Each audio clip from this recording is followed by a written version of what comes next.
अस्सलाम वालेकुम। हज़रत नूह अलैहिस्सलाम का और कश्ती का किस्सा बयान करेंगे। सूरह हूद आयत नंबर 37। आऊज़ु बिल्लाहि मिनश शैतानिर रजीम। बिस्मिल्लाहिर रहमानिर रहीम। लाइक करें, सब्सक्राइब करें और बेल आइकन पर क्लिक करें।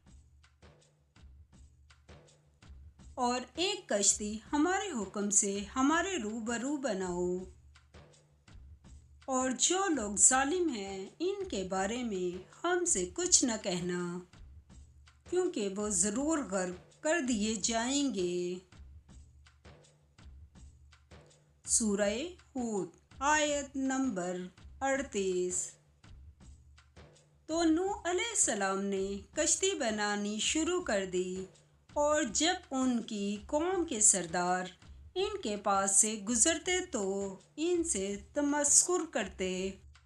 वो कहते कि अगर तुम हमसे तमस्कुर करते हो जिस तरह तुम हमसे तमस्कुर करते हो, इसी तरह एक वक्त हम भी तुमसे तमस्कुर करेंगे।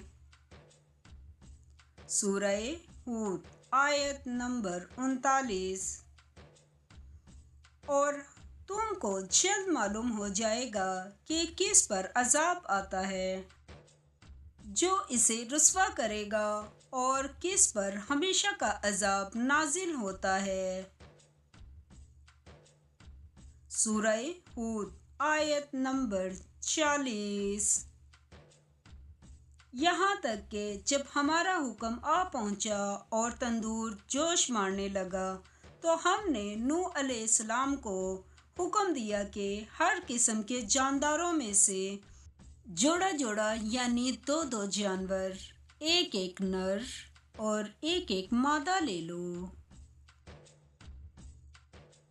और जिस शख्स की निस्बत हुक्म हो चुका है कि हलाक हो जाएगा, उसको छोड़कर अपने घर वालों को और जो ईमान लाया हो उसको कश्ती में सवार कर लो।